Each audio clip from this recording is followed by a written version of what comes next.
Hello, welcome back to the channel. My name is Lisa Elvin Staltari, and this is Have Roots Will Travel. I'm a genealogist and also a passionate traveler. Over the last few years, I have been featuring each fille du roi, or king's daughter, and getting to know their stories a little bit better. There are over 700 of them. Today we're doing number 236. We've come such a long way. Still a long way to go, but I'm having so much fun telling these stories and reconnecting the dots for all of you and getting to know who are these women that were so brave. Before we begin, let me show you ways you can support the channel. The first three keep you in the know. Subscribe, like, and notify. The next couple of ways are ways to help the channel grow. Ko-fi and Patreon are standalone platforms that you can contribute to once or monthly. And we also had a PayPal button on my Have Roots Will Travel website. Again, I want to thank all of you who have helped out and are continuing to support the channel. Really, really appreciate all of you. Whether you're a subscriber or a Patreon member, anything and everything is so greatly appreciated. Even just clicking on that like button helps me out. So thank you.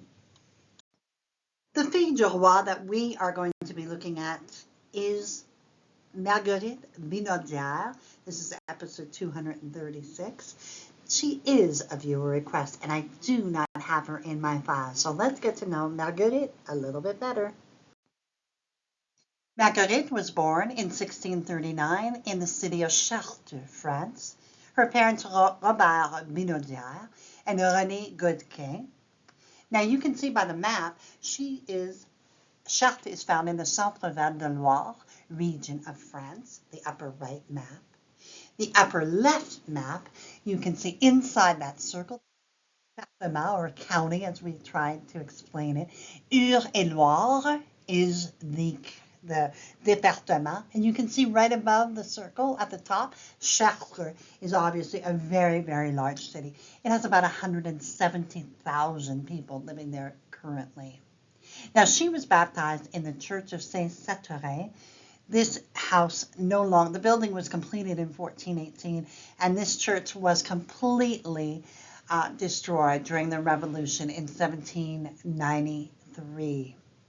Now you can see a few of the beautiful, beautiful towns of the town of Chartres, and just the picturesque, and you can see how old this town really is in terms of the history and what all has gone on there. It was and is a very prominent part of France's history. Marguerite would come to New France on the ship La Nouvelle France, arriving July 30th, 1670. This is after her father had passed away. She was about 31 at that time, and she came with a dowry of about 200 pounds. So she was significantly older than the average fille du roi. Let's see the groom that she selected. The groom that she selected and who selected her, his name, Saint-Fourier Rousseau, and he was born in 1635 in the commune of Saint-Romain de Maumont, now called Saint-Romain-sur-Giron-Fleuriac.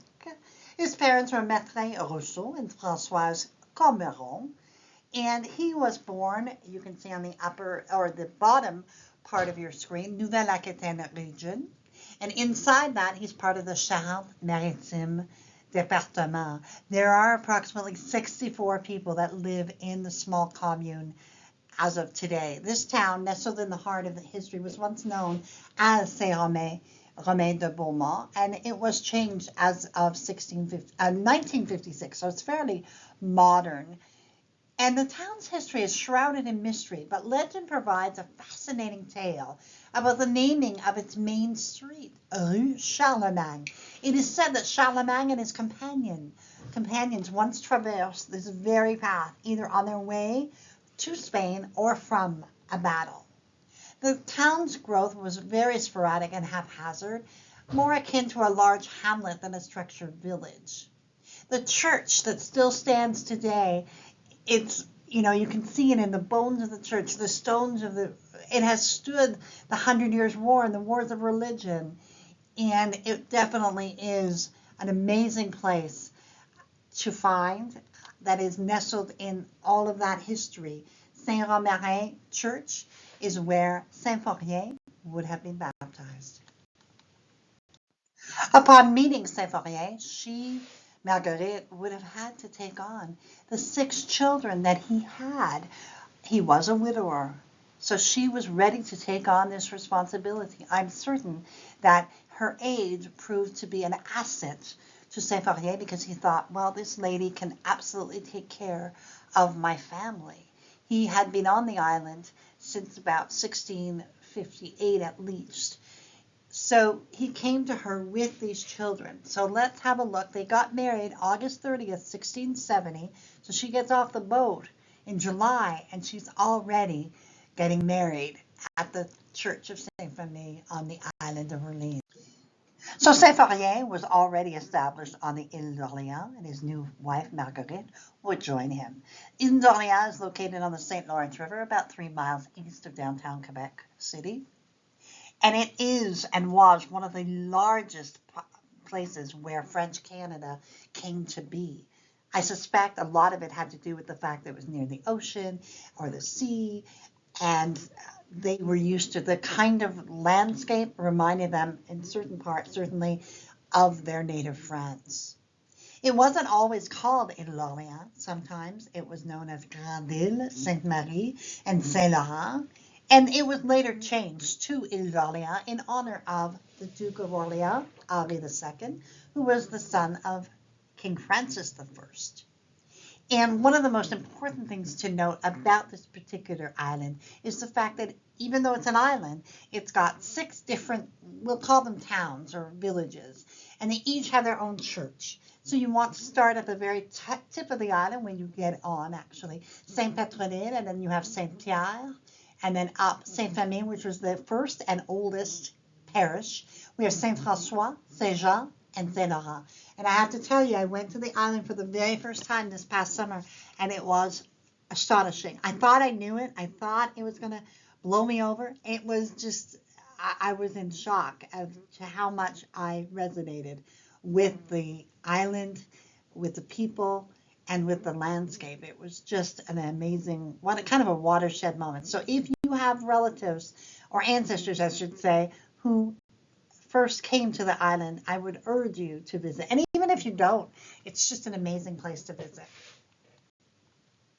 So they would go on to have 2 children, Marguerite, who would go on to get married to François Dupont and have 6 children, one of whom made it to adulthood. She then would marry Jean-Baptiste Pierre Pelletier and had 11 children, 5 of whom would make it.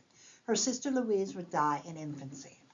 In the 1681 census, we find Saint-Fourier Rousseau, Marguerite Laronnière, his wife, his children, Pierre, Françoise, Marguerite. Now, all of those are from his first wife. And then we have Marguerite, 6 years old. That is their child together. So we have 1 gun, we have 6 goats, and 20 alpha avala. So about 16 to 18 acres of land. So very, very prominent. Suddenly, after 18 years of marriage, he would pass away, Saint-Fourier, at the age of 53, leaving Marguerite with his children and their child together. So really and truly a tragic and early ending to a man who had been on the island for quite a number of years and had built up a significant amount of land. Marguerite would find herself in, I would suspect, the need of having someone to be with and to help her. So who did she find? Well, she found a very prominent member of the community. His name was Claude Guillon, otherwise known as Dion, and he was born in 1629 in Mortagne-au-Perche in France. His parents were Jean Guillon and Matherine Robin. And the church that he would have been baptized in dates from the late 14th century. Among other people who came from this exact place were men such as Zachary Cloutier, Jean-Pierre Poisson, who accompanied Champlain to Canada, and also Pierre Boucher, who obviously became governor of Three Rivers. So this was a very, very prominent, and the Dion family was very, very prominent on the island. So let's have a look at Marguerite and Claude's journey. So less than a year after her husband's death, she would remarry Claude at the little church in Saint-Famille-in-Orléans on December 1st, 1688. Let's have a look at those families that kept growing, and Marguerite was part of that. Saint-Fourien-Rousseau had 6 children. Marguerite and Saint-Fourien had 1 child, and Claude brought 10 children with him. Now, I'm sure they didn't all live together, but obviously when you're a parent, whether it's the 16th century or the 21st, and your children command much of your time. So this is, in all, about 17 children were part of the connection they had. But that connection wouldn't last very long. Marguerite would be widowed again on the 23rd of February, 1694. Claude would die at Quebec City, and he's buried there. He was 68 years old. She and Claude had been married a mere 5 years at that point. Marguerite would go on to live until May 11, 1705, and she passed away at the age of 66. She is buried at Saint-Famille in Orléans with her first husband.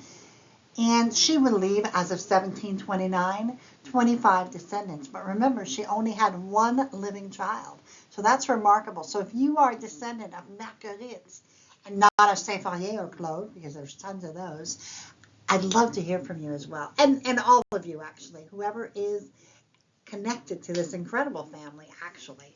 And there's one more piece of the puzzle that I want to honor or discuss. I call this Between the Lines of History. Why? Because Marguerite was such a part of these 2 men's lives. But guess what? She doesn't get to be on the monument. She's like the stepmother, if you will.